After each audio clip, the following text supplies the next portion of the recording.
Muito bem, boa noite a todos, muito bem-vindos. Queremos cumprimentar também o pessoal que está nos assistindo pela internet, está sendo transmitido.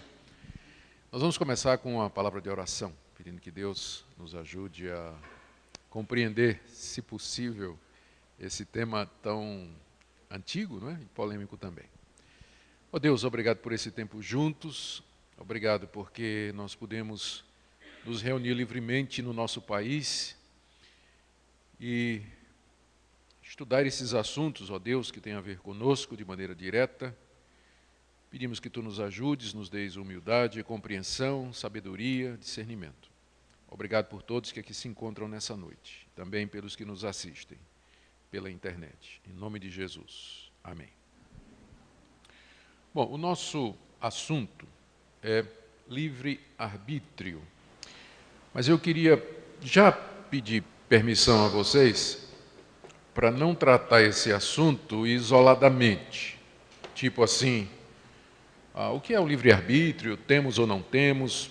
Porque isso vai gerar uma série de questionamentos que podem ser respondidos se antes nós tratarmos de questões mais fundamentais e se nós olharmos esse assunto à luz do quadro maior. Então, o que eu vou fazer é comparar.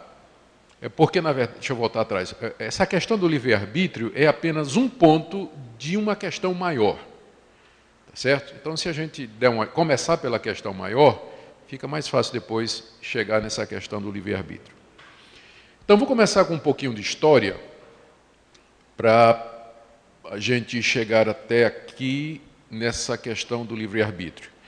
A nossa história começa no período bem antigo, no período dos pais da igreja, com um estudioso chamado Pelágio, que começou a ensinar, por volta aí do século IV, no meio das igrejas, que o pecado de Adão, que cometeu lá no paraíso, tinha afetado somente a ele. E que as pessoas que nasceram, os filhos de Adão, não nasceram com uma natureza pecaminosa, mas eles nasceram livres, sem a influência do pecado em seus corações. E que as pessoas aprendem a pecar porque elas veem os outros pecar. O homem é intrinsecamente bom. Ele foi criado por Deus, a sua imagem e semelhança. Então, ele nasce livre e ele pode livremente escolher entre o bem e o mal, porque o pecado original, na verdade, tem a ver somente com Adão. Nós não passamos para os nossos filhos o pecado. As pessoas aprendem a pecar por socialização, por convívio. Então, Pelágio foi enfrentado por um homem muito capaz chamado Agostinho. E Agostinho contrastou o ensino de Pelágio com o que a Bíblia nos diz e chamou a atenção para o fato de que, de acordo com a Bíblia, nós nascemos mortos em nossos delitos e pecados, que o ser humano está afetado pelo pecado de tal maneira que a Bíblia usa termos como cego, escravos da carne, escravos do mundo, escravos de Satanás. A Bíblia usa o termo mortos em ofensas e pecados, usa o termo filhos da ira por natureza. E aí então, os concílios da época, analisando a questão, consideraram o pelagianismo como uma heresia. E esse ensino então foi rechaçado da igreja oficialmente, mas nunca totalmente excluído, porque na geração seguinte já a ideia sempre volta, não é? A questão que estava por detrás era a questão do livre-arbítrio, né? Se nós, de fato, escolhemos as coisas no campo moral e espiritual de maneira livre. Pelágio dizia que sim, Agostinho dizia não. Nós não somos livres porque o pecado ele nos afetou de tal maneira que nossa decisão é sempre inclinada para o mal. Então não há verdadeira liberdade no arbítrio. Se o homem for deixado à sua escolha, ele sempre vai escolher para o lado do pecado, contra Deus, a favor do pecado. Essa polêmica entrou pela Idade Média e a Igreja Católica adotou o que a gente chama de semipelagianismo. É uma tentativa de conciliar as duas coisas que não deu muito certo, porque o remendo não foi bem feito, mas dizendo o seguinte: o pecado, de fato, afetou a raça humana. Isso foi desenvolvido pelos teólogos na Idade Média, né, da Igreja Católica. O pecado, de fato, afetou a raça humana. Nós já nascemos pecadores, mas não afetou a tal ponto do homem não poder escolher. Ele é influenciado pelo pecado, mas ainda há nele um pouco da graça de Deus, do favor de Deus, de maneira que ele tem condição, mesmo sendo pecador, manchado pelo pecado, de tomar uma escolha livre, sem que haja necessidade de uma agência externa, de alguma força externa, alguma influência externa que o leve a tomar aquela escolha em favor de Deus. Aí veio dessa linha, aí veio a Reforma Protestante, e surgiu o famoso debate entre Lutero e Erasmo de Roterdã. Erasmo era um católico, mas ele era a favor das reformas na Igreja Católica. Então, ele simpatizava muito com os reformadores. Mas ele permaneceu católico e teve uma grande briga com Lutero exatamente sobre esse assunto, porque Erasmo de Roterdã, ele era semi-pelagiano, ele seguia a ideia da Igreja Católica. E os dois discutiram muito, e finalmente Lutero escreveu um livro que se tornou famoso, De Servo Arbitrio, em latim, que significa o arbítrio escravo, que já foi traduzido para português, se não me engano, a PS ou a Fiel, com o título Nascido Escravo. Então, essa obra de Lutero é mais uma refutação na história da Igreja da ideia de Pelágio, de que os seres humanos mesmo não foram afetados pelo pecado, de tal maneira que eles não possam exercer o seu arbítrio livremente. E é claro, toda a linha reformada veio pelo pensamento de Lutero, e Calvino, que vem depois de Lutero, né? As pessoas até pensam que os dois eram contemporâneos, na verdade, tiveram um período de vida juntos muito pequeno, uma janela pequena, mas nunca se encontraram, né? Calvino e Lutero, nunca tiveram juntos.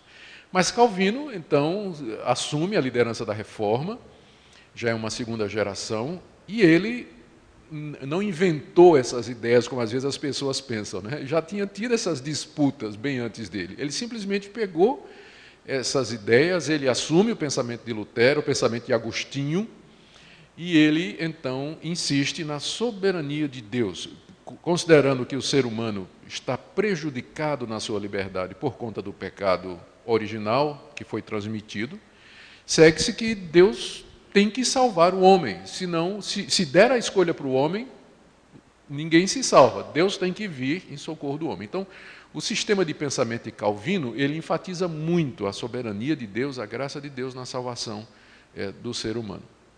50 anos depois de Calvino, vários países da Europa já tinham adotado a Reforma Protestante, e quase todos eles seguiam essa linha da Reforma Protestante, da soberania de Deus e do arbítrio prejudicado por causa do pecado. Mas apareceu um professor de teologia num seminário da Holanda, chamado Jacobus Arminius, e ele começou a ressuscitar as ideias de Pelágio e as ideias de Erasmo de Roterdã na sala de aula. Começou a ensinar. Naquele tempo, né, já a essa altura, o calvinismo já era a teologia oficial das igrejas da Europa, que tinham aceitado a Reforma Protestante. Na Suíça, na Holanda, uma parte da Alemanha luterana, mas seguindo o pensamento calvinista. Em alguns outros lugares, os guenotes na França. Então, a maioria seguiu o pensamento calvinista.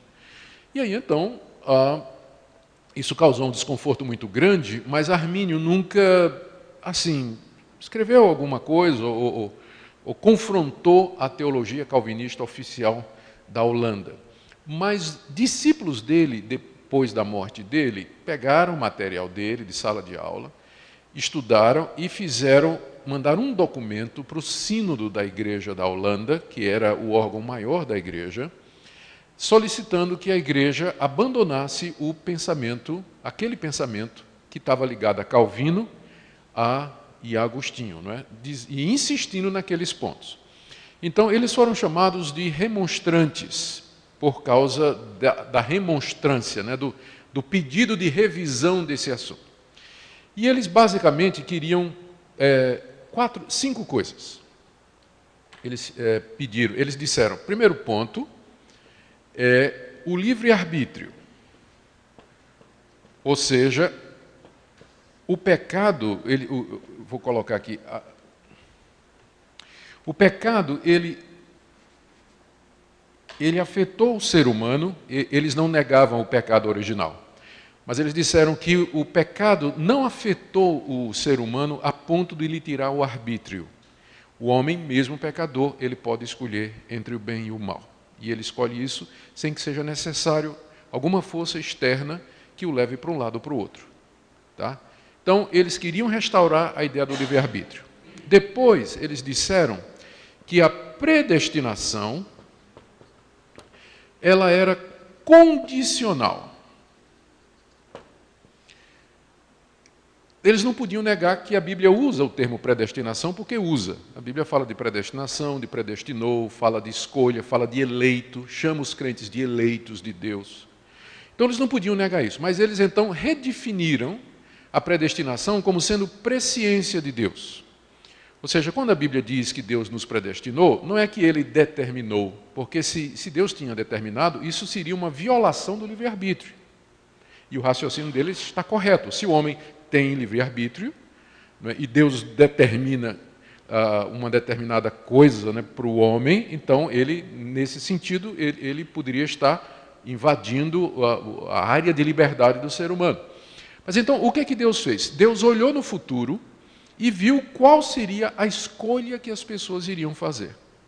Então, Deus olhou e viu que João, lá no ano 2012, numa reunião do OPS, ele iria aceitar Jesus.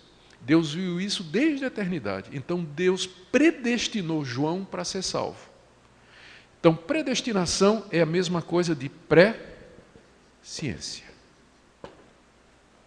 Então, a predestinação se baseia na pré-ciência de Deus, no pré-conhecimento que Deus tem do futuro. Então, nesse sentido, a morte de Cristo, o seu sacrifício,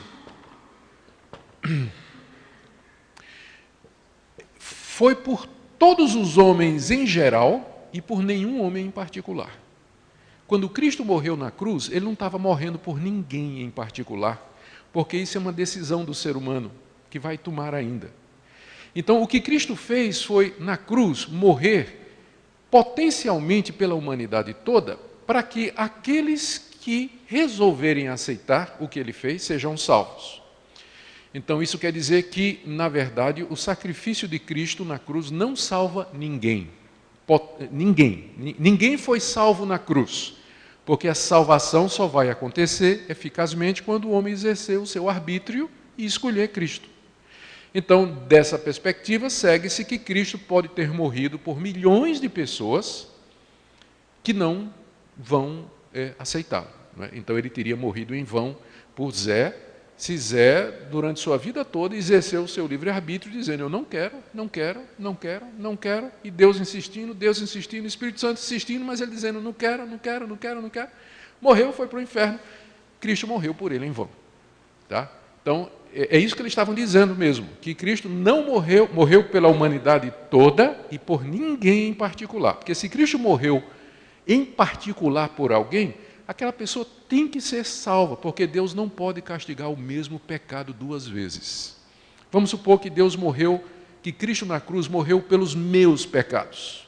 Então, meus pecados foram pagos há 2000 anos na cruz, porque Cristo os levou.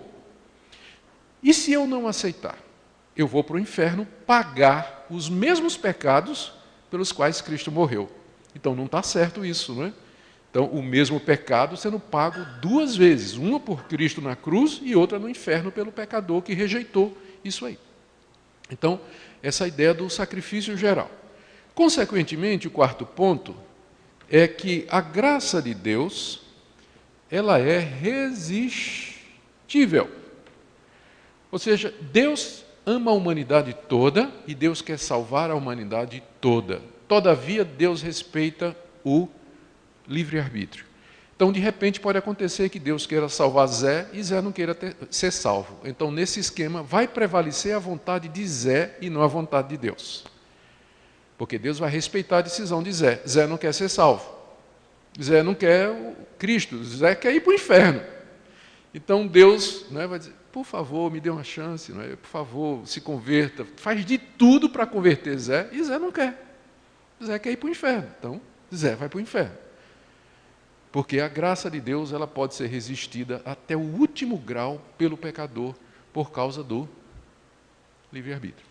E, portanto, o pecador também pode cair da graça. Ele pode perder essa salvação. Já que a salvação é uma decisão dele, ele pode decidir ser salvo, e depois de ter decidido ser salvo, ele pode decidir se dessalvar. Ele pode virar as costas para Deus e dizer, eu não quero mais. Ele pode fazer isso. Então, esse era o último ponto que os remonstrantes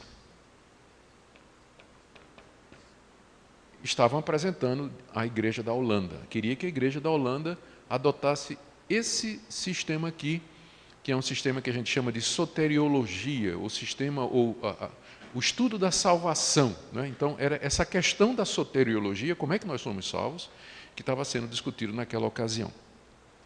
Bom, então, o que aconteceu? Isso foi apresentado no sínodo que se reuniu numa cidadezinha chamada Dort. A cidade existe até hoje na Holanda. Então, se reuniu, a igreja da Holanda convocou uma grande reunião de teólogos, tinha teólogos da Alemanha, da Suíça, da França, da própria Holanda, escoceses, tinha mais de 150 e poucos teólogos, tá certo? Que se reuniram durante mais de 100 sessões, durante um ano, para discutir esse assunto. Então, não foi uma coisinha assim, não foi uma reuniãozinha assim de comitê para discutir qualquer coisa, mas esses eram as cabeças mais privilegiadas da época, bem variada, né? Tinha gente de vários países, de denominações diferentes, e eles se reuniram para estudar esse assunto. E chegaram então à conclusão, que já tinha sido chegada antes na igreja, de que esse ensinamento aqui era contrário à palavra de Deus. Esse ensinamento não devia prevalecer na igreja, ele deveria ser colocado para fora da igreja. Aqueles remonstrantes, na ocasião a gente tem que entender o espírito da época, não é?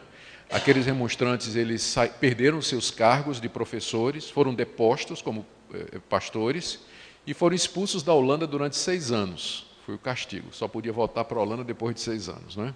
Então, naquela época era assim. Não é?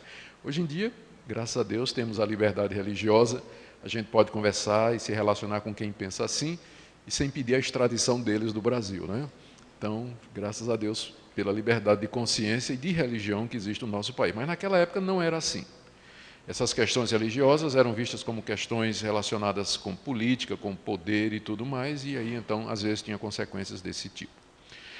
No documento que o sínodo elaborou, ele respondeu a esses pontos aqui, dizendo a seguinte coisa. Total depravação.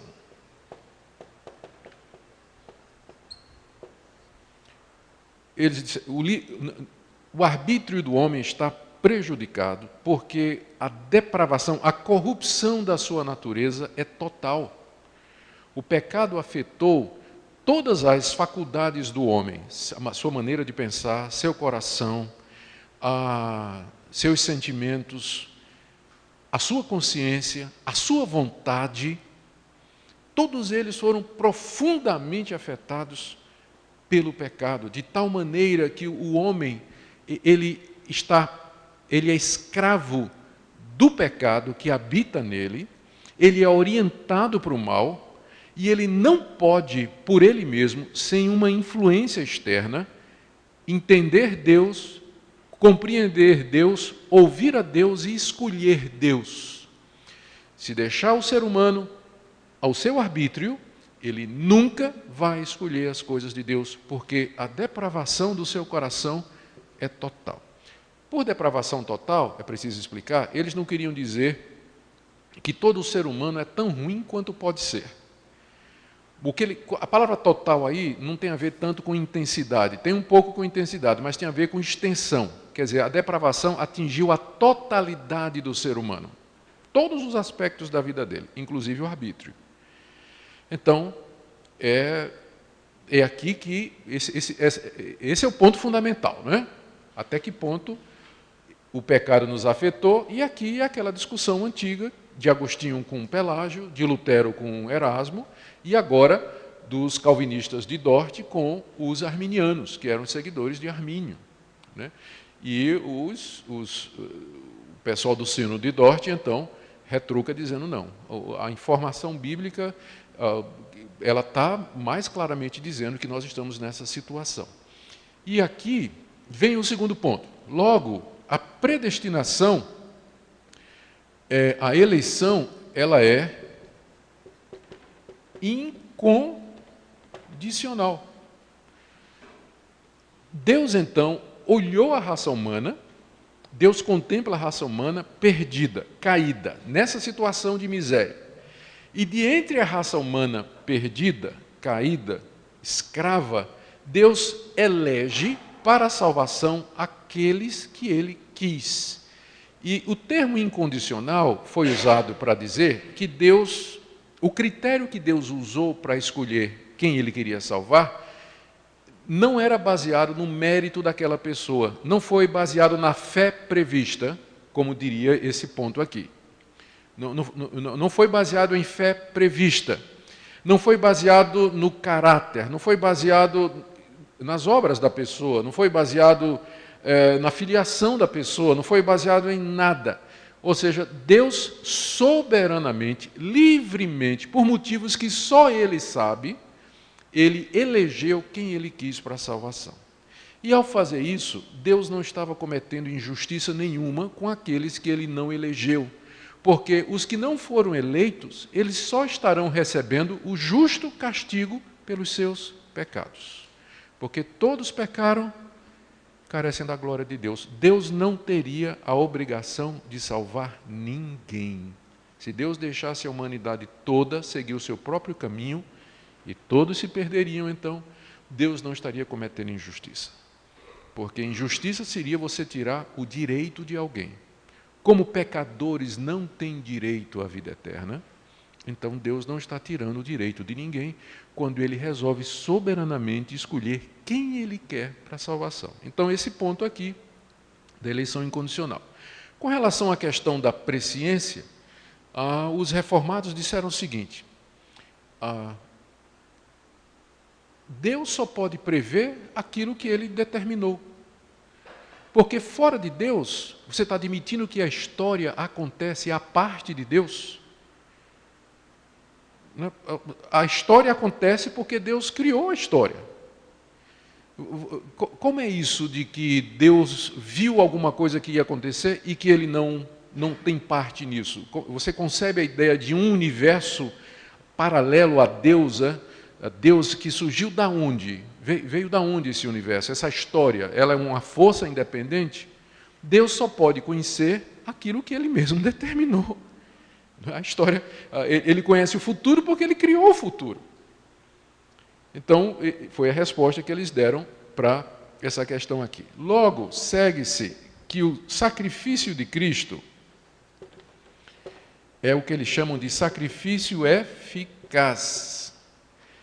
Cristo teria morrido pelo mundo, sim, no sentido de que se o mundo inteiro tivesse sido eleito por Deus, haveria virtude e poder no sangue de Cristo para salvar a humanidade toda. Mas Cristo na cruz morreu efetivamente pelos pecados dos eleitos. Morreu por um grupo determinado, esse grupo eleito, que foi eleito por Deus antes da fundação do mundo, que foi escolhido por Deus, separado da humanidade, predestinados para a vida eterna. Cristo morreu por esses eleitos, de forma que os que se perdem, os seus pecados nunca foram pagos por Cristo. Eles vão se perder por isso, porque os pecados dele nunca foram pagos por Cristo Jesus, então eles vão assumir os seus próprios pecados. No tempo certo, graça irresistível. É o quarto ponto. No tempo certo, Deus vai chamar os eleitos de maneira irresistível. Deus chama a humanidade como um todo de bona fide, quer dizer, de boa fé. O Evangelho é pregado ao mundo todo. Cristo mandou que a gente pregasse ao mundo inteiro. No meio da pregação do Evangelho ao mundo inteiro, Deus vai fazer com que a mensagem seja eficaz e irresistível no coração daqueles que Ele escolheu. Então, num determinado momento, através dos meios que Deus soberanamente determinou, aquela pessoa vai ouvir o Evangelho, vai nascer de novo, vai se arrepender dos seus pecados e vai se voltar para Deus. Talvez aqui seja importante, eu vou apagar aqui o lado esquerdo, tá? Vou fazer aqui é a hora de fazer aqui um outro gráfico, falando de uma diferença fundamental nos dois sistemas. Eu aproveito enquanto eu estou apagando aqui, para dizer que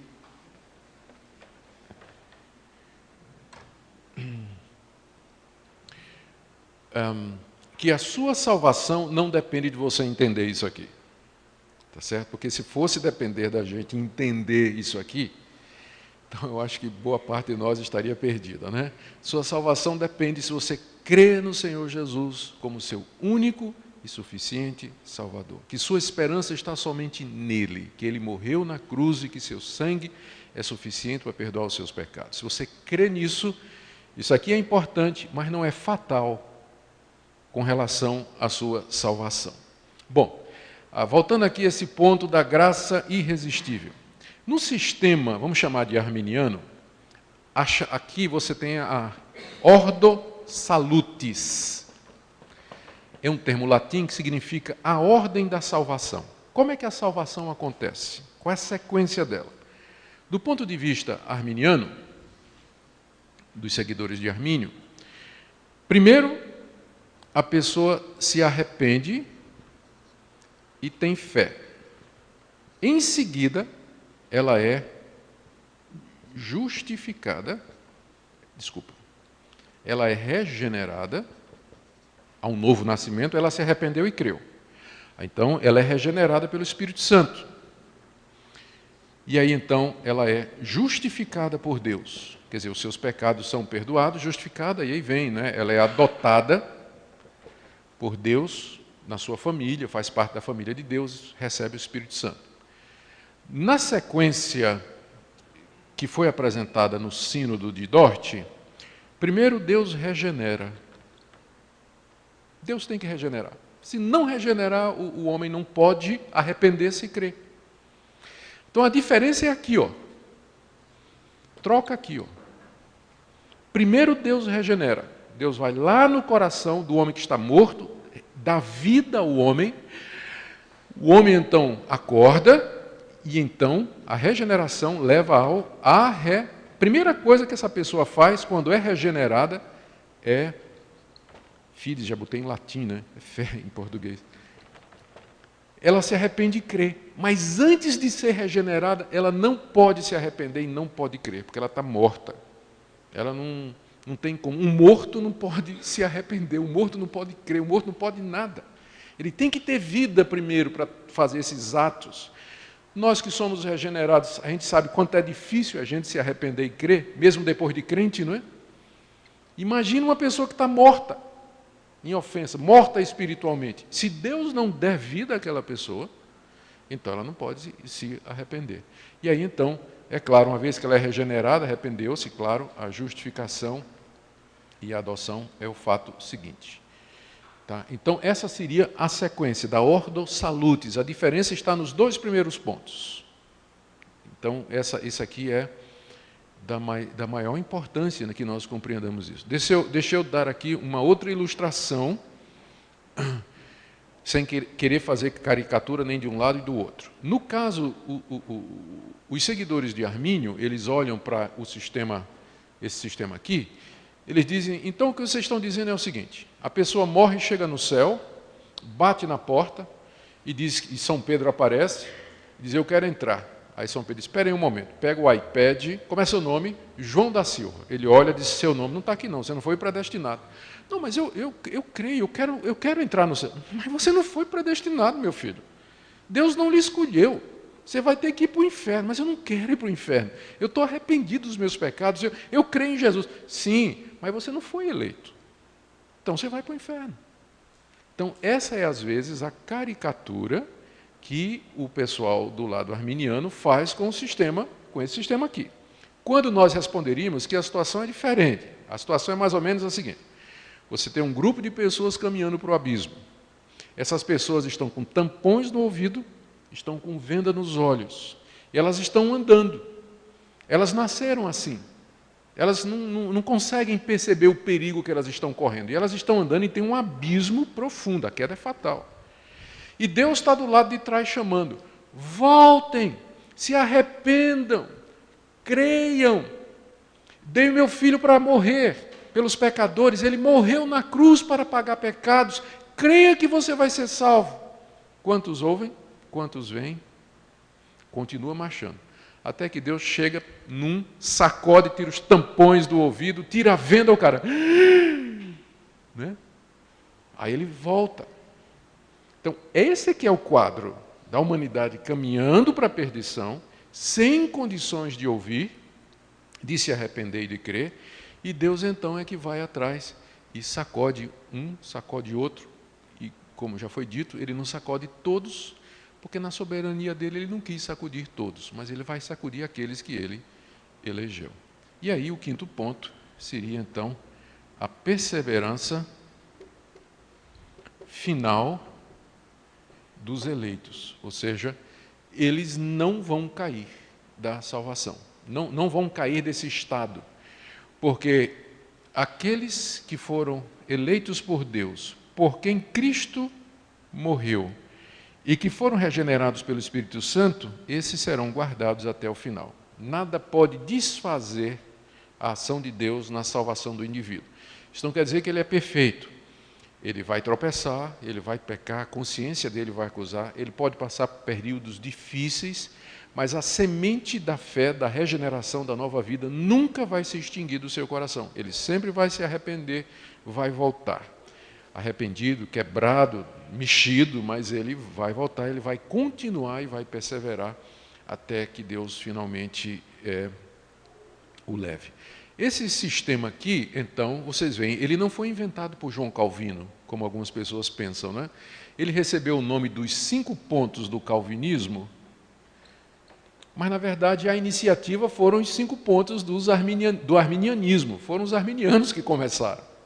Né, com a remonstrância pedindo a abolição desses 5 pontos, e os calvinistas responderam com esses 5 pontos aí, que foi o que ficou estabelecido nas igrejas reformadas. Por causa da sequência em inglês, então aqui ficou conhecido, aqui é um T, Total Deprivation, Unconditional Election, U, Limited Atonement, L, Irresistible Grace, e Perseverance, Final Perseverance. Então, tulip, né? A tulipa ficou sendo a flor dos calvinistas.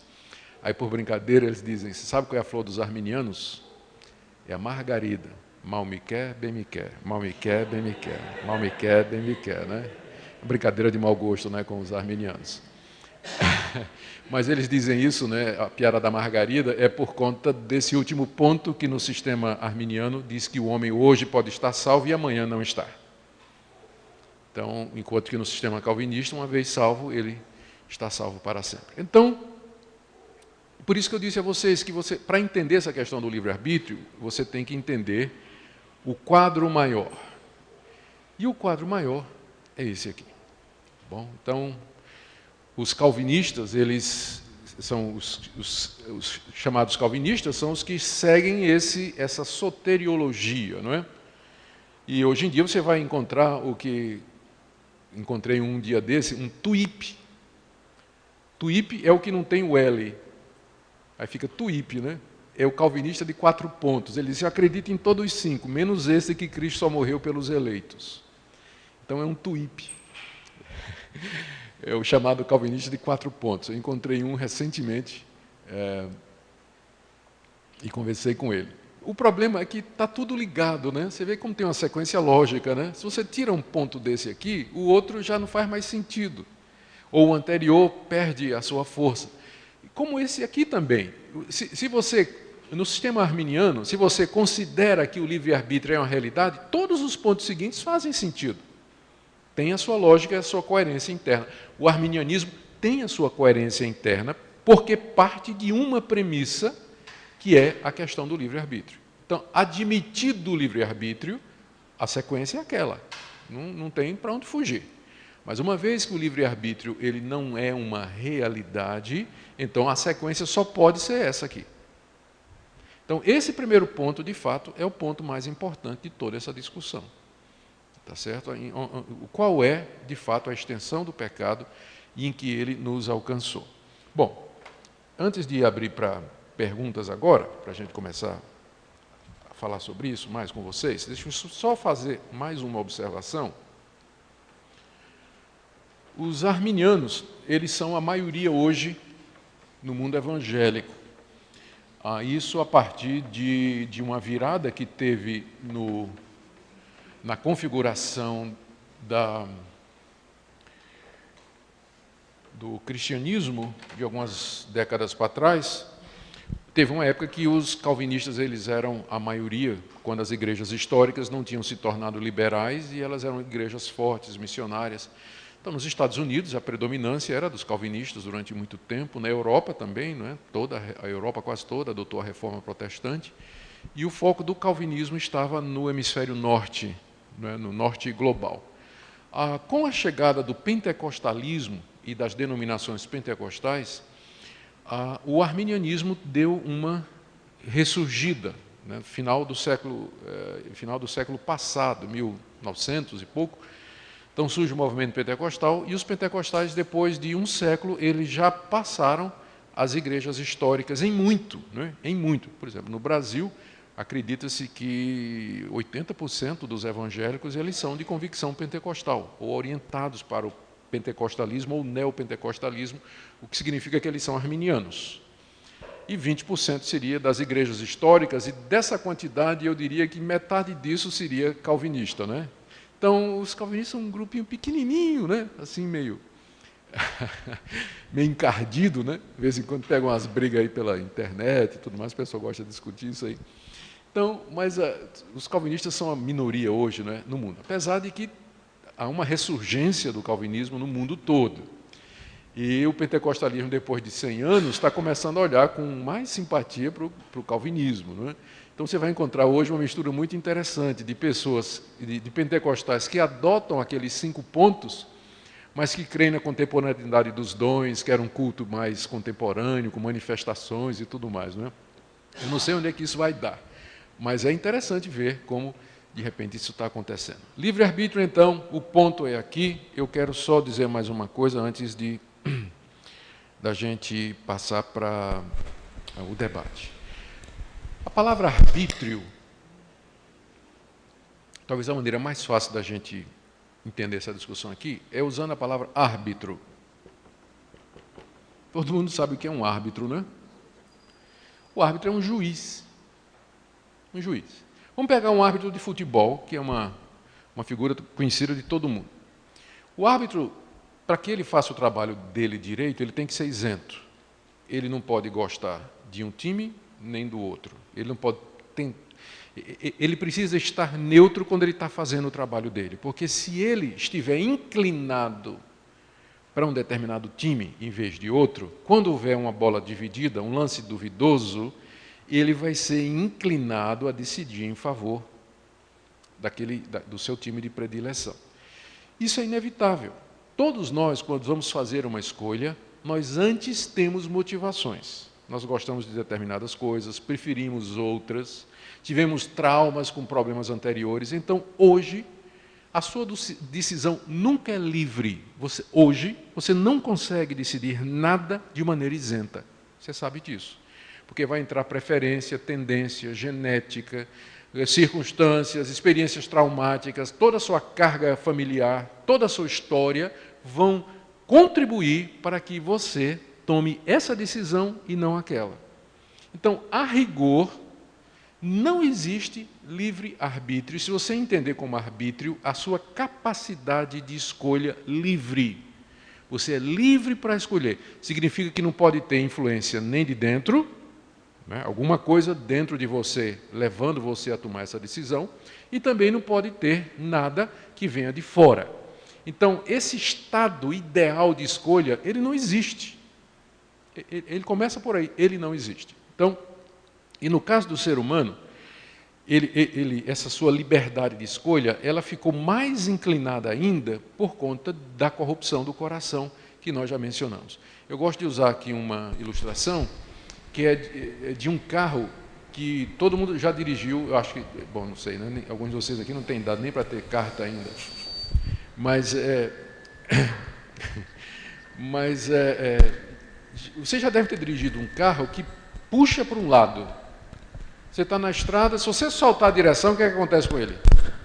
Ele não fica na linha reta, ele vai pender sempre para o mesmo lado. Não é que às vezes ele pende para um lado e às vezes pende para o outro. Ele tem um defeito, ele vai para um lado só. Então você tem que compensar o tempo todo.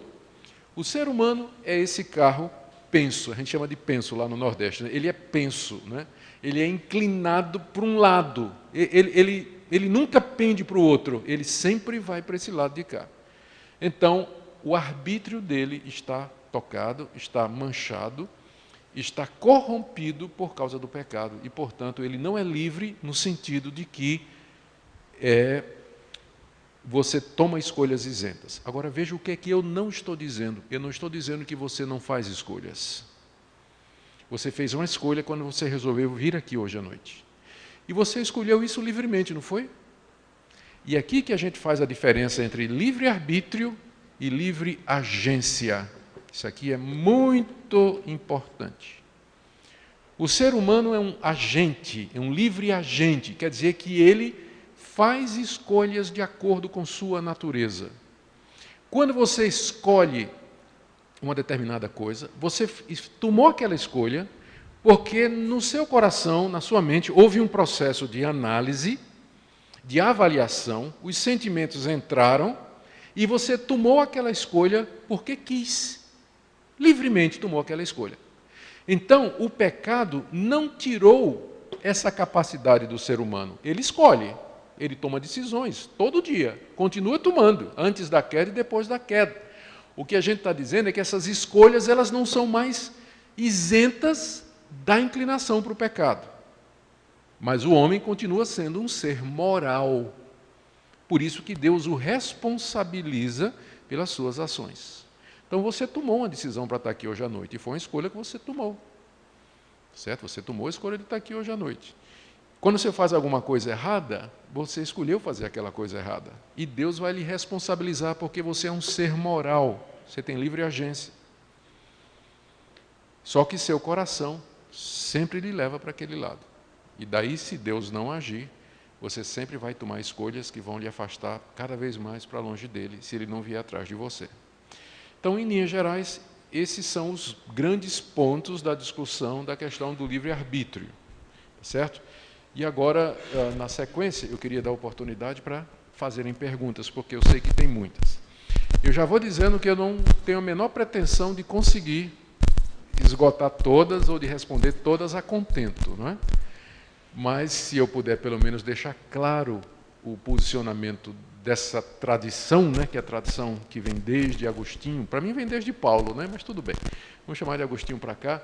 Então, se eu conseguir isso aí, eu já estou satisfeito. Se alguém quiser fazer uma pergunta, é só levanta a mão. Pessoal, a gente vai fazer as perguntas. Quem quiser, levanta a mão e a gente vai fazer algumas perguntas na internet também.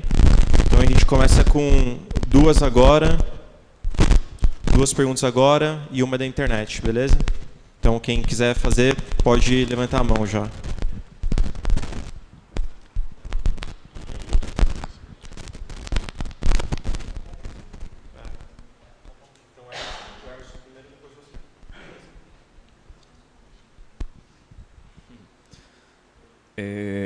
Reverendo, por favor. Conforme a definição então de livre-arbítrio e livre agência, eu poderia afirmar então que Deus ele estabelece contextos, aí nesses contextos prevalece a vontade absoluta de Deus.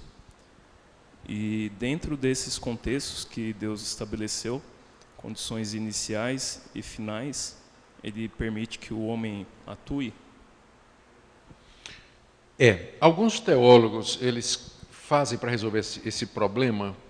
O que você está sugerindo, claro, é uma sugestão muito antiga, né? Aliás, sua pergunta é dentro de uma área que já foi explorada bastante antes.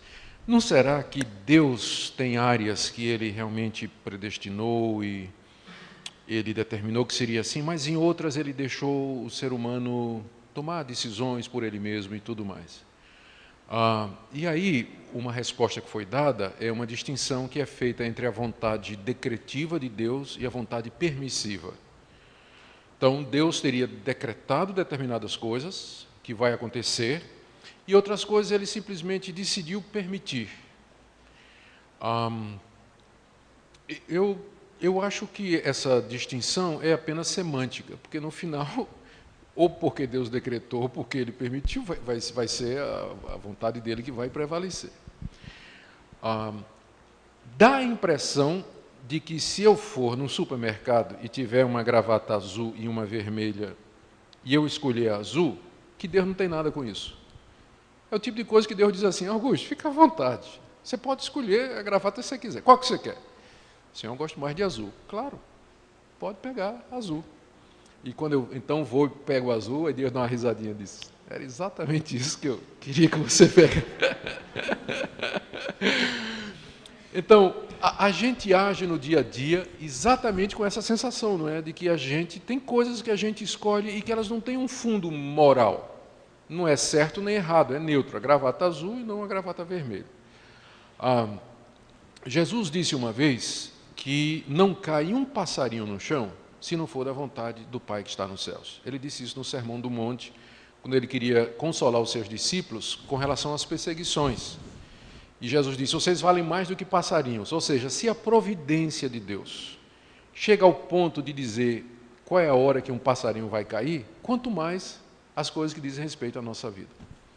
Por outro lado, nesse mesmo capítulo, onde Jesus disse que Deus é quem está por detrás até da queda de um passarinho, nesse mesmo capítulo Jesus diz para os discípulos: vocês tenham cuidado, quando vocês entrarem numa casa, vocês comam do que foi dado lá. Se vocês chegarem numa cidade e não receberem, vocês batam o pó do pé e vão embora.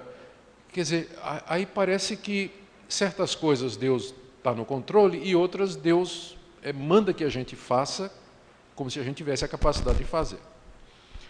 Então, a solução para isso é que Deus, nós não podemos fugir do que a Bíblia diz, que Deus, Ele criou o mundo do nada, Ele é Senhor absoluto de tudo que acontece, tudo ocorre de acordo com o seu querer, mas isso Ele faz de uma maneira para nós incompreensível. Eu entendo isso aí, é para nós incompreensível, para mim também, claro, em que o homem continua sendo um livre agente. E é por isso que Deus o responsabiliza. Deus faz a vontade dele e no final você vai olhar para trás e vai dizer: todas as escolhas que eu tomei porque quis. Como é que combina isso? É o grande mistério da teologia, né? Mas Deus é absolutamente soberano e as escolhas que você faz, você é responsável por elas. Então, é essa a resposta que o pessoal, uma linha que os calvinistas, alguns, né, gostam de chamar de, não é um paradoxo, mas eu me esqueço agora o nome, mas é quando você tem duas verdades, soberania de Deus e a responsabilidade humana. A gente geralmente, SD, RH não é recursos humanos não, tá? É responsabilidade humana. Você tem duas verdades que são ensinadas na Bíblia, que são aparentemente contraditórias, ou é um antinômio, né? Esse é o nome, obrigado. E você não consegue uma explicação lógica para elas. Uma delas, tem vários desses antinômios, né? Mas um deles, mais conhecido, é essa questão da soberania de Deus e da responsabilidade humana. Então, o que deixa as pessoas nervosas é que elas sentem que elas são livres para tomar escolhas. Eu me sinto livre para fazer uma escolha. Só que quando eu faço essa escolha, Deus pisca o olho lá do céu e diz: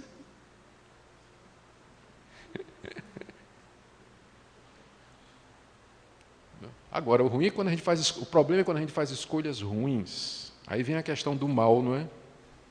Como é que então fica a soberania de Deus com a questão do mal. Mas como ninguém fez essa pergunta, então também não vou entrar nisso aí. Próxima. Fala. Pastor, acho que convém falar sobre a teologia aberta. Eles acreditam que o futuro está em aberto ainda. Que Deus chamou a gente para ser arquiteto do amanhã junto com Ele. Isso não seria uma forma de limitar Deus. Deus conhece tudo da mesma forma. Tem a onisciência. Isso. Somente que o futuro ainda não existe. Então, nós, através das nossas escolhas, escreveríamos também o futuro. Isso. Eles defendem também que Deus, ele deu as profecias, então ele conhece uma parte do futuro, mas a outra não. De alguma forma, a soberania dele vai prevalecer sobre essas profecias que ele disse. E também, o que está em evidência agora, o Ricardo Gondim, né, com essa teologia já há alguns anos, ele diz que o futuro está em aberto e que Deus é livre para mudar suas ações baseado nas ações humanas. Isso. Se você fecha a predestinação para todas as coisas que Deus tinha planejado tudo, você tira a capacidade do ser humano de ter esse livre-arbítrio, que eles defendem que o ser humano tem, porque senão ele seria apenas uma máquina ou um robô programado para fazer o plano de Deus sobre a Terra. Aí eu gostaria de um parecer sobre isso. Isso. A gente começa pelo último ponto, né? A questão que se Deus é soberano, o homem então seria uma máquina, um robô. Isso aí não é o que vocês viram aqui, isso não é o que o calvinismo diz. O ser humano ele continua com capacidade de fazer escolhas, só que as escolhas dele sempre são inclinadas para o mal. E por conta disso, se Deus não vir ao coração dele e regenerá-lo e acordá-lo, dar vida a ele para que ele tome as decisões certas, nenhuma pessoa faria a escolha certa. Então não é que Deus faz a escolha por ele, é que Deus o regenera de maneira que agora ele pode fazer a escolha certa. Como Deus não faz isso com todo mundo, segue-se que ele só faz isso com aqueles que ele quer, daí a gente infere a questão da predestinação. Então, a resposta que a gente pode dar para essa caracterização errada que se faz do pensamento calvinista, de que se Deus for soberano, o homem é uma máquina, é um autônomo, é reverter a figura. Então, se Deus não é soberano e o homem tem livre-arbítrio, esse Deus é um Deus banana que nunca tem o que ele quer. Ele nunca vai fazer a vontade dele. Quem, na verdade, governa o mundo é o homem, por conta do seu livre-arbítrio, né? Então, ou Deus é Deus ou o homem é Deus. A gente tem que, no fim, alguém vai ter que decidir como é que vai ser o futuro. O problema aí a questão da teologia relacional, no teísmo aberto, é que, eu não diria a questão, mas o ponto que eu acho muito lógico no teísmo aberto é que eles levaram à última consequência a questão da presciência.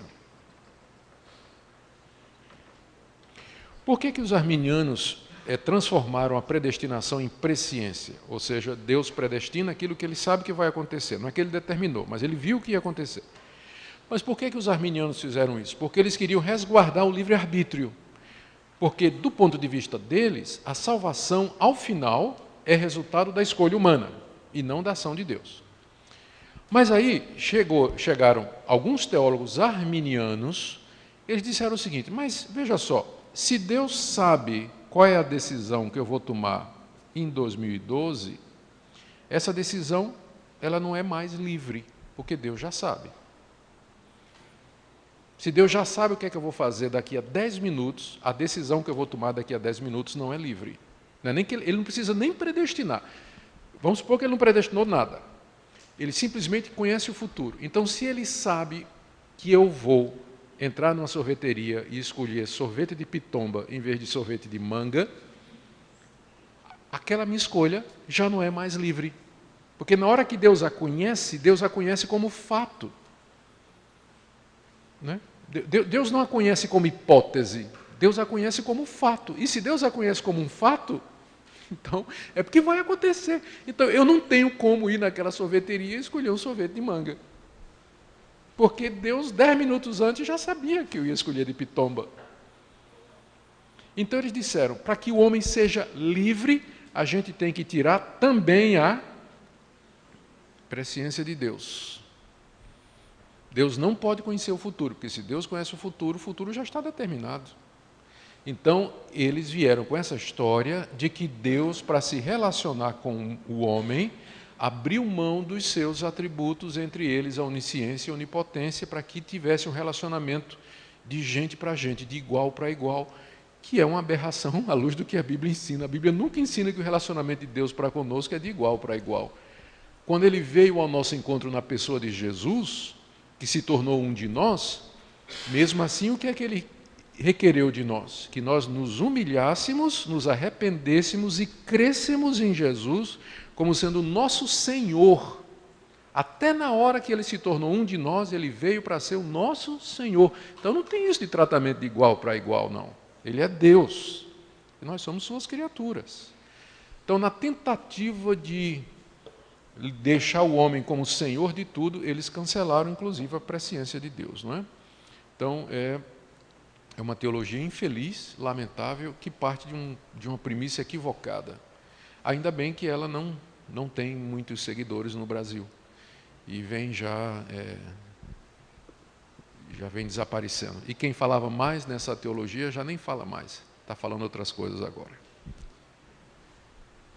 Reverendo, agora uma pergunta que veio do Twitter, do @falabravo. Ele, enquanto o senhor estava falando sobre graça irresistível, sobre predestinação, ele perguntou se isso significa que não existe a necessidade de evangelização. Já está tudo definido? Sim. É claro que tem a necessidade de anunciarmos o Evangelho. Nós anunciamos o Evangelho exatamente porque nós sabemos que tem pessoas que vão ser salvas. Porque veja só, imagina que você aceite aquele primeiro ponto, depravação total. O ser humano não pode por si mesmo se converter. E Deus disse, então vá pregar o Evangelho. Isso é missão impossível. Deus, tá bom, eu vou pregar o Evangelho. Quantos vão se converter? E Deus vai dizer, nenhum. Porque você prega e você faz uma oferta. Creia em Jesus e você será salvo. Ele não pode crer, porque ele está morto. E a culpa dele estar morto é dele, né, por causa dos seus próprios pecados. Ele não crê. Então, o que me dá ânimo para evangelizar é porque eu sei que Deus tem os seus eleitos e que Ele vai usar a minha pregação para converter as pessoas. Porque se eu não cresce na predestinação, eu não ia pregar o Evangelho. Porque é trabalho inútil. Eu vou pregar porque eu sei que tem os eleitos, tem os escolhidos de Deus, que Deus vai chamar através da pregação. É por isso que os grandes missionários, os que fundaram as grandes missões, como por exemplo Hudson Taylor, eles eram calvinistas. Hudson Taylor foi um missionário no interior da China, que é fundador das chamadas missões modernas, um dos maiores missionários da história. E ele era um calvinista, ele acreditava na predestinação. Cria que Deus tinha eleitos lá na China e ele foi lá pregar o Evangelho. E muitos missionários que fizeram a história de missões, eles também criam na doutrina da eleição e da predestinação. Então não é contrário, ao contrário, é a base para a gente fazer missões, é o que encoraja a gente. Bom? Por favor. Bom, Adão e Eva. Quando eles fizeram a escolha, Deus, então, já sabia a escolha que eles iriam fazer. Sabia. Ponto. Então, Deus permitiu ou Ele decretou? É uma boa pergunta. A gente não pode fugir do ensinamento bíblico de que aquela escolha de Adão... São as duas coisas, é isso aqui. Adão e Eva escolheram... Se tinha alguém que tinha livre-arbítrio, eram os dois. Né, porque não tinha pecado até aquela altura. Eles usaram o seu livre-arbítrio para tomar aquela decisão que eles tomaram. E ao fazer isso, eles estavam cumprindo o plano e a determinação de Deus. Mas eles fizeram isso. Como é isso aqui? Não sei. Eles fizeram. Eles livremente desobedeceram a Deus. Mas ao fazer isso, é claro, isso não pegou Deus de surpresa. Não é porque Deus sabia, não é? É porque isso estava dentro dos planos de Deus. A Bíblia, quando fala de Cristo, diz que Ele é o Cordeiro que foi morto desde a fundação do mundo. Antes da fundação do mundo, Ele já era o Cordeiro imolado. Então, dizer que pegou Deus de surpresa, né? De jeito nenhum, ou que Deus não sabia, ou que Deus não estava nos planos de Deus, isso a gente não pode fugir do que a Bíblia nos ensina a respeito do caráter de Deus. Eu acho que, assim, Deus, quando planejou tudo isso, Ele fez as contas na sua sabedoria e, no final, Ele recebe a glória e um povo para Ele, para o seu louvor. No final, o custo-benefício convenceu Deus, por assim dizer, né? Imagina uma reunião da Trindade, Pai, Filho e Espírito Santo. E eles olham, não é, na eternidade como é que vão fazer, o que é que vai ser feito, sabem todas as coisas e resolvem fazer, porque no final é aquele final feliz que Deus quer para a sua glória e para o bem do seu povo. Tem mistérios aí? Tem. Eu não sei tudo, não acho que alguém saiba. Sempre vai ter perguntas a respeito dessa questão, mas o importante é a gente saber que Deus é justo, Ele é bom, Ele é verdadeiro, Ele não tira o direito de ninguém e Ele não comete injustiça com pessoa alguma. Se você crê nesse Deus, você pode olhar para uma situação como essa e dizer assim: Deus, eu não entendo isso aqui, mas uma coisa eu sei que o Senhor não é injusto, o Senhor não vai cometer injustiça. Posso não compreender o que é que está sendo ensinado na Bíblia a respeito desse assunto, mas uma coisa eu tenho convicção, que o Senhor é um Deus santo, justo e bom, e que o Senhor não faz nada errado. Então isso aí é um conforto para o meu coração quando eu não entendo determinadas coisas nesse assunto. Reverendo, aqui em Gálatas fala assim, 6:7, não vos enganei de Deus, não se zomba, pois aquilo que o homem semear, isso também se fará. Esse versículo não justifica o mérito do homem, que eu tenho que fazer o bem para poder ir para o céu? Não. A senhora, porque todo bem que uma pessoa faz, na verdade, foi a graça de Deus. Não tem nada bom em nós. Você pega, por exemplo, Romanos 3, onde Paulo cita várias passagens do Antigo Testamento, ele diz, como está escrito, não há um justo, não há nenhum sequer, todos se extraviaram, a uma se fizeram inúteis, não há quem faça o bem, não há nenhum sequer, a sua boca é um sepulcro aberto, com a língua urdem enganos, veneno de víbora está nos seus lábios, nos seus caminhos a destruição, miséria, não conheceram o caminho da paz, porque todos pecaram e carecem da glória de Deus. Então, esse é o quadro que a Bíblia dá do ser humano.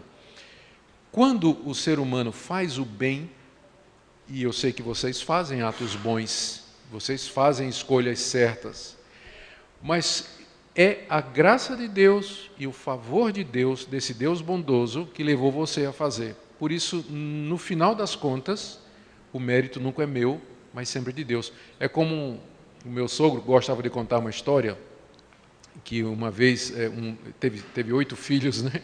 Então uma vez a filhinha Cristina, mais nova, viu um balde vazio no quintal da casa deles e tinha a torneira, né? Ela disse, papai, eu vou lá pegar água. A menina devia ter uns 4 anos de idade, né? Um balde cheio de água. Imagina, não ia poder, né? A menina pegou o balde, aí ele foi com ela, né? Segurando o balde com ela, chegou lá, abriu, encheu, aí ele ajudou ela a trazer, e ela o tempo todo dizendo assim, papai, eu trouxe água, e ele só rindo, né? Porque, na verdade, foi a mão dele que fez isso aí. Então, a criança se sentiu como se ela estivesse fazendo aquilo.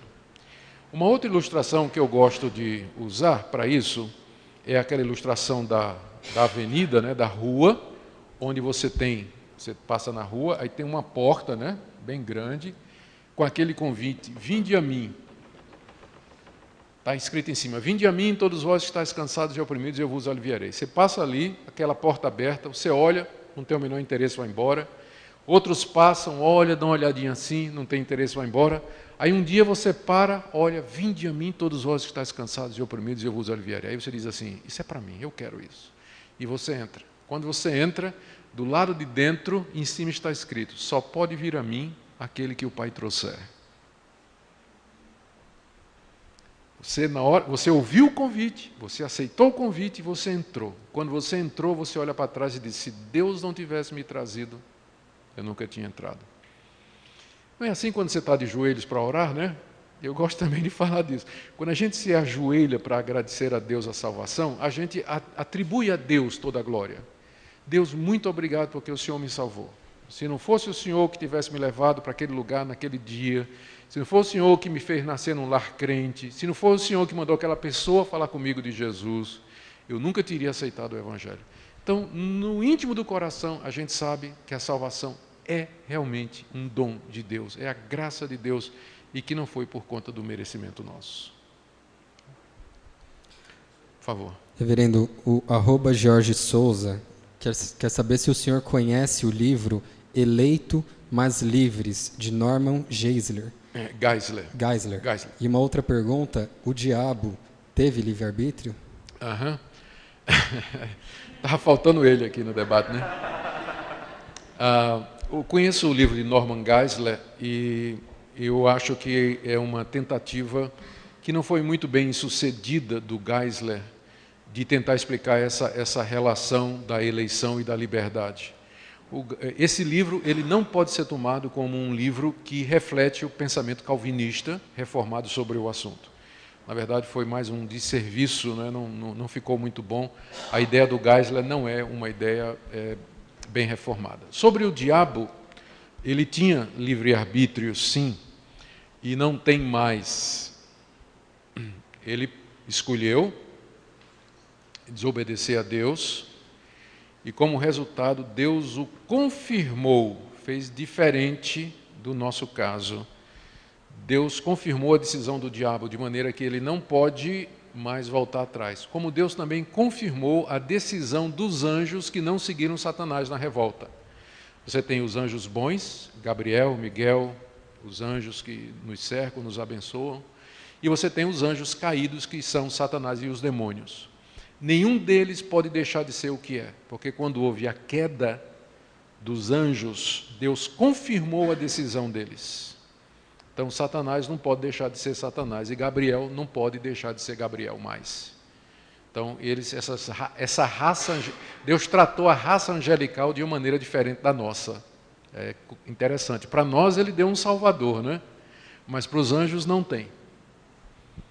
Então, são duas raças de seres morais diferentes, mas que Deus deu tratamento diferenciado. Não tem salvação para os anjos, não tem arrependimento, mas eles também não podem pecar. Os anjos bons, eles não pecam. Deus confirmou.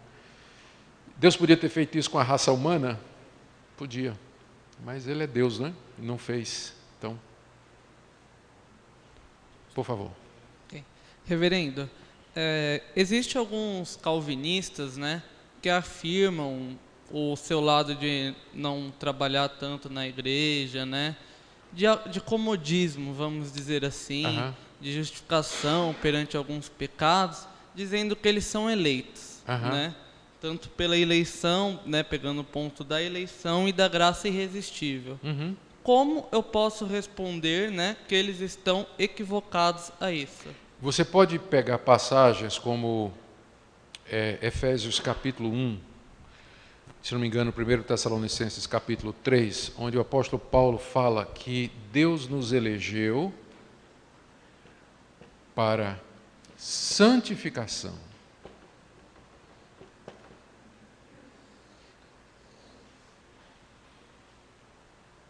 Onde não há santificação, não há eleição. Agora nós entramos no campo prático. Como é que eu sei que eu sou eleito? A evidência de que eu sou eleito não é porque eu acredito em Calvino, mas é porque eu vejo na minha vida a ação de Deus me santificando, me perdoando, me levantando, me guiando, me instruindo. Eu percebo em mim, apesar de eu ser imperfeito, que eu quero fazer o que é certo, eu quero agradar a Deus, mesmo que nem sempre eu consigo. Mas a orientação da minha vida é para Deus, mesmo que eu tropece, que eu caia, mas a minha vida se orienta para Ele. Isso é resultado do novo nascimento e do Espírito Santo que habita em mim. Então, como é que eu sei que eu sou eleito? Eu tenho que olhar para a minha vida, para o meu coração, para a minha história. Tá? Então, o que você pode dizer para esses amigos é o seguinte, que a Bíblia, que Deus nos elegeu para a santificação e para a obediência e para fazer a vontade dEle. Se não há essas coisas na sua vida, então como é que você prova que você é eleito? Tiago 2. Tiago diz assim: de que adianta alguém dizer que tem fé e não tem obras? Por acaso semelhante fé pode salvá-lo? Porque o diabo crê e treme. Não é? Fé sem obras, ela é morta, ela não existe. Então tem que ser acompanhada das obras como evidência. Essa é a resposta. Tiago 2 é uma boa resposta para esse pessoal. Tá? Que a predestinação nos leva, na verdade, à santificação e à obediência. Se não tem essas coisas, não tem predestinação. A pessoa não foi eleita. Está se enganando. Pode ter lido todos os livros de Calvino, vai para o inferno do mesmo jeito. Por favor. São duas coisas também que eu gostaria que o senhor falasse. Uma é meio clássica da questão daqueles que Paulo fala, né, que estavam no meio, mas perderam a salvação, e para esses não tem mais volta, né? Outro que eu achei interessante, eu estava lendo esses dias, eu nunca tinha me atentado, se não me engano é Esaú, que fala que ele chorou, mesmo ele tendo chorado amargamente, Deus não ouviu, né? Então, parece uma questão de arrependimento, mas da parte dele, mas... Começando com o caso de Esaú, que é mais fácil, quando a Bíblia diz lá em Hebreus 12 que Esaú não encontrou lugar de arrependimento, ali é possível que está se referindo a Isaque. Porque não foi esse o ponto? Ele chegou: papai, me abençoa, me dá, eu quero isso de volta, mas não encontrou lugar de arrependimento. Quer dizer, Isaque não se arrependeu do que tinha feito, ele já tinha dado a bênção para Jacó. Então, aquela passagem pode ser interpretada com relação a Isaque e não a Deus. Tá? Então, tem essa possibilidade. A questão daqueles que João fala de que estavam entre nós, mas saíram de nós porque nunca estiveram conosco, ou Hebreus 6, que fala de que é impossível que os que foram iluminados e caíram serem renovados outra vez para o arrependimento. Isso tudo, e esses textos e outros, como Jesus diz também, o que perseverar até o fim, esse será salvo. Esses textos, eles falam do salvo da perspectiva nossa. Se eu chegar, por exemplo, aqui para o Filipe e disser assim: Filipe, se você abandonar Cristo, você vai para o inferno. É verdade ou não que eu estou dizendo isso? Se Filipe abandonar Cristo, ele não vai para o inferno? Vai ou não vai? Claro que vai. Então, não estou dizendo nenhuma bobagem. É claro que se Filipe é crente de verdade, e portanto ele foi eleito por Deus, ele nunca vai abandonar Jesus, mas não é esse o meu ponto. Eu estou dizendo para ele que se ele abandonar Jesus, ele vai para o inferno. Então, a Bíblia, com frequência, se dirige aos seus leitores dizendo esse tipo de coisa: se você não perseverar, você está perdido. Olha, quem esteve entre nós, ouviu e foi embora, esse se perdeu. Ela não está tratando da questão do ponto de vista de Deus, da predestinação, mas está dizendo o fato que todos nós constatamos. A pessoa estava no nosso meio, ouviu, permaneceu e um dia ela foi embora. Então ela está perdida. Se nunca voltar, se nunca se arrepender, ela está perdida mesmo. E aí então faz a pergunta: e ela é eleita de Deus ou não? A gente só vai saber quando ela morrer, né? E mesmo assim, a gente não sabe.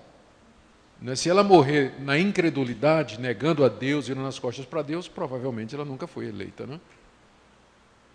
Mas, e essas exortações estão na Bíblia para nos encorajar.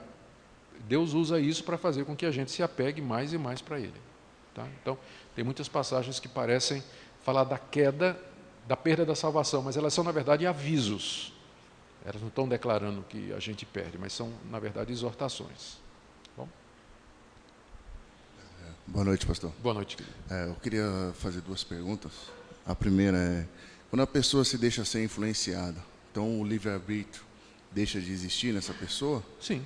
E a outra pergunta é, por exemplo, um dependente químico, né? O cara está usando droga, quer sair daquela vida, ele não consegue. Não consegue. Ele perdeu o livre-arbítrio. Ele tá, embora ele seja escravo psicologicamente. Precisa de ajuda.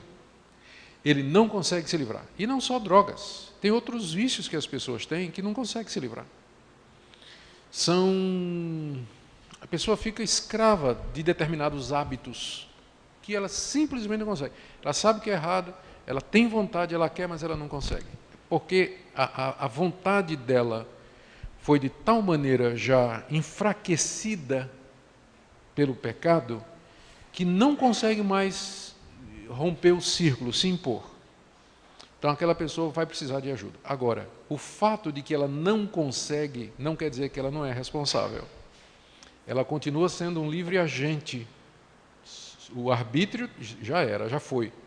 Mas ela continua sendo responsável pelas suas decisões. Então, um dependente químico, ele não pode justificar a dependência dele em nome do vício. Não, eu sou um viciado, não posso largar, vou continuar assim.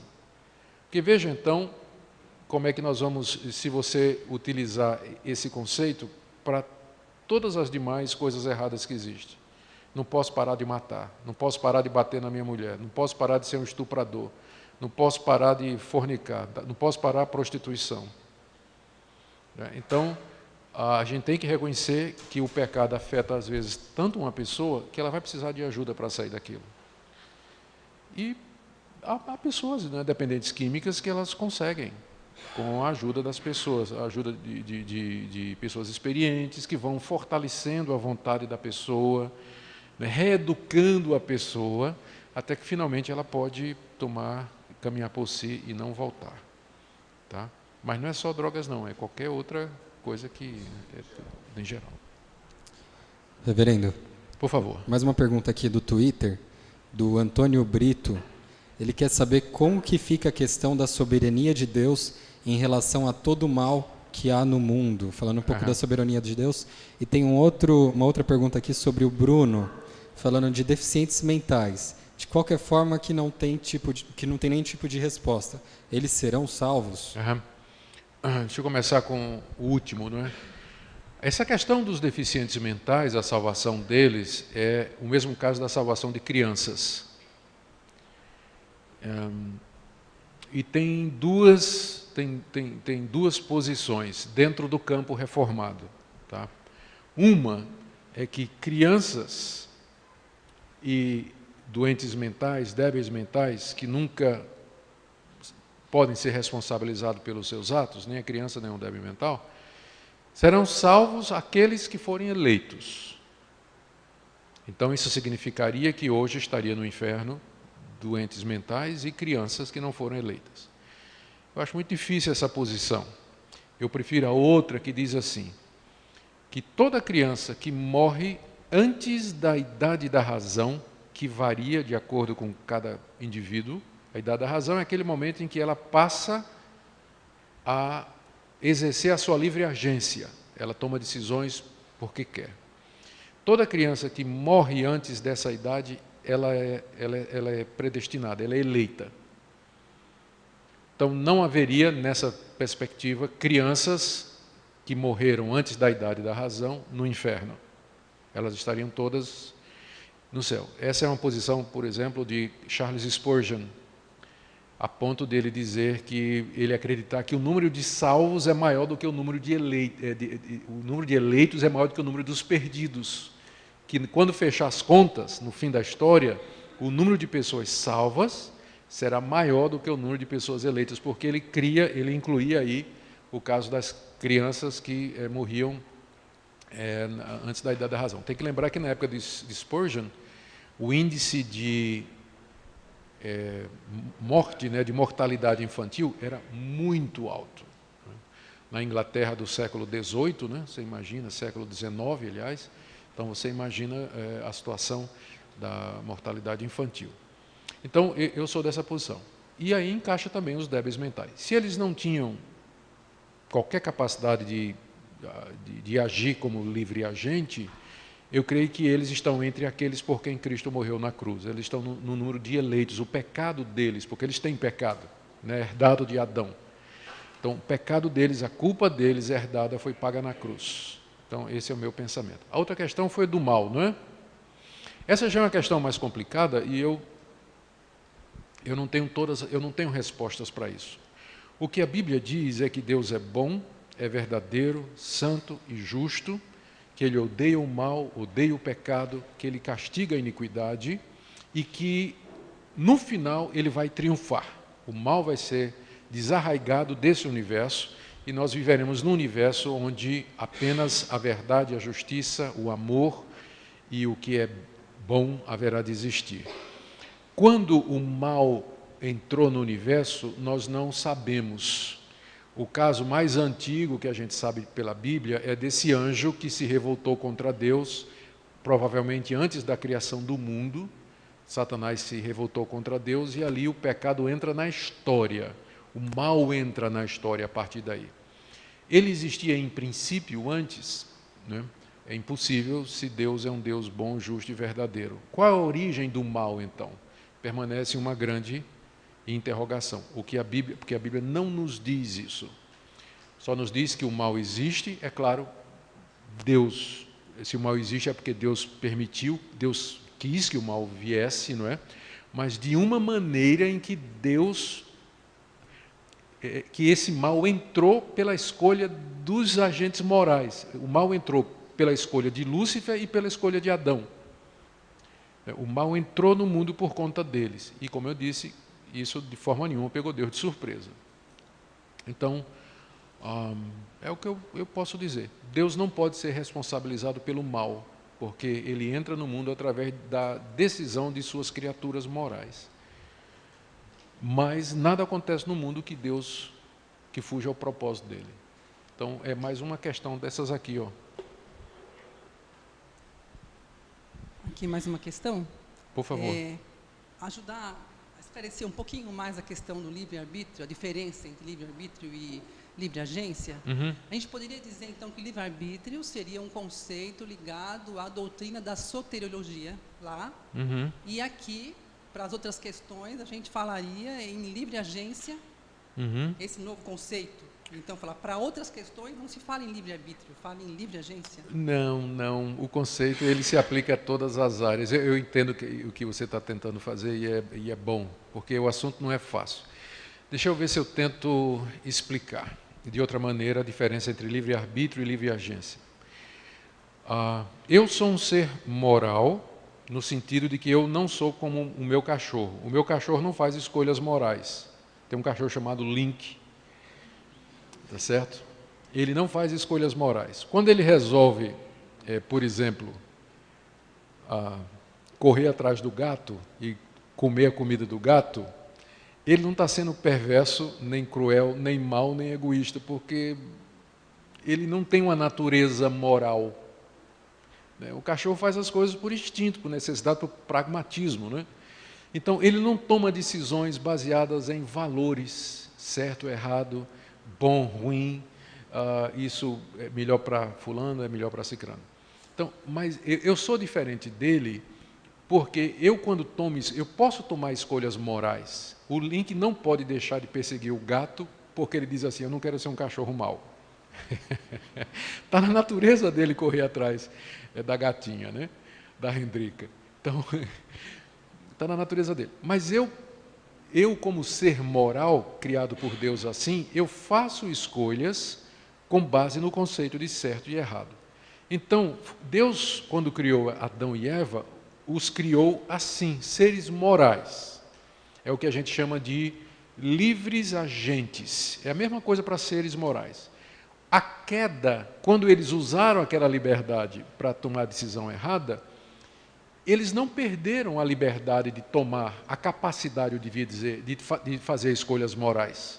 Eles continuam sendo seres que são capazes de fazer escolhas morais. O problema agora é que, antes, eles podiam fazer escolhas certas por eles mesmos. Não é porque eles não tinham pecado. Mas agora, depois da queda, nós não podemos mais fazer escolhas certas por nós mesmos. Porque a gente é penso, né? Então, eu continuo sendo um livre agente, um ser moral, só que minhas escolhas são sempre para um lado. Se Deus não vier me ajudar, eu nunca vou fazer a decisão certa. Não sei Então, se mas, ajudou. assim, a gente não pode pensar que pessoas que ainda não tiveram, vamos dizer assim, um encontro com Deus, né, tal, como a gente entende, elas não fazem decisões certas em relação à profissão, em relação aos relacionamentos. Fazem. Como é isso, então? É porque Deus, ele não é só Deus dos cristãos, ele é Deus da humanidade. Então, na Bíblia está escrito que Deus cuida da sua criação. Ele faz, quando o sol sai, Jesus disse isso, Deus faz com que o seu sol saia sobre justos e injustos, e que a chuva caia sobre justos e injustos. Então, no seu amor geral pela humanidade, Deus restringe o mal. Por isso que tem ímpios, gente que nem acredita em Deus, mas que tomam decisões certas. Por causa isso é o que a gente chama, você não sabe como eu lhe agradeço por essa pergunta. A gente chama de graça comum. Vamos fazer a distinção entre graça comum e graça especial. A graça especial é aquela graça relacionada com a soteriologia, que Deus só dá para os eleitos. É a graça salvadora, Deus só dá para os eleitos. Mas para o resto do mundo, Deus dá a saúde, prosperidade, criatividade, talento, alegria, felicidade, curtir a vida, fazer descobertas, escrever livros. As pessoas que não são crentes, elas experimentam tudo isso, porque isso está dentro da graça, mas a graça especial, que é o dom da salvação, é só para os eleitos.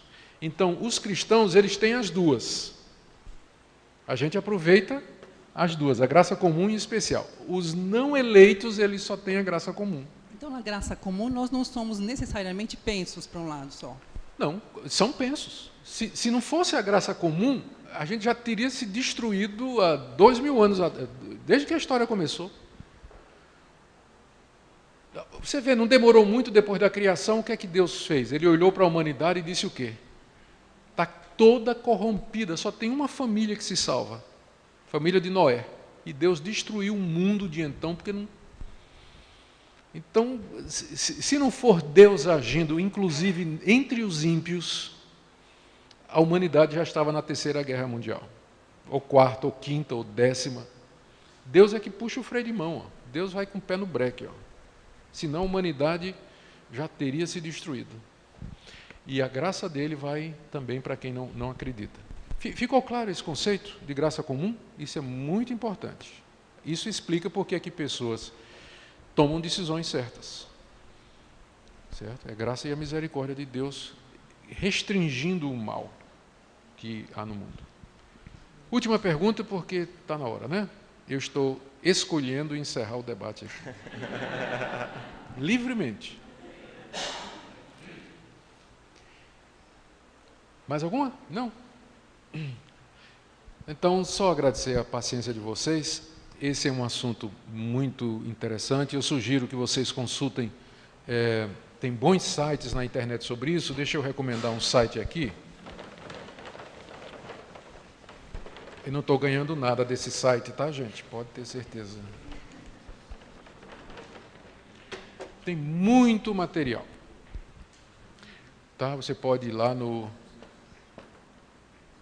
monergismo.com. Tem muito material bom que trata desse assunto. Tradução de estudiosos de outros países e muita coisa também escrita por brasileiros. Então, lá vocês vão encontrar. Você sabe o que é monergismo? É diferente de É outra maneira de olhar essa questão. Os arminianos são sinergistas e os calvinistas são monergistas.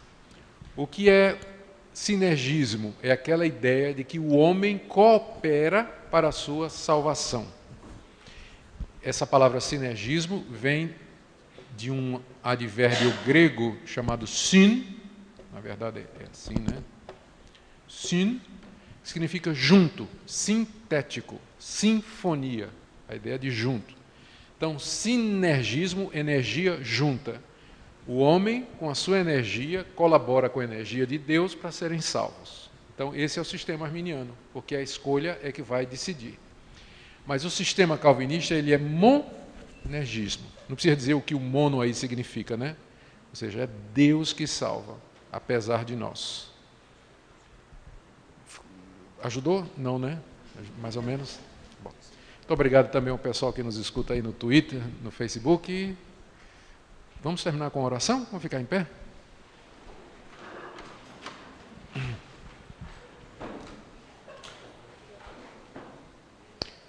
Senhor, são tantas coisas que a gente não compreende e para as quais a nossa mente fica admirada e às vezes perplexa, porque nós estamos tratando de coisas que têm a ver contigo, um Deus imenso, infinito, completamente outro, e que nem sempre nós podemos compreender a tua imensidão e os teus caminhos.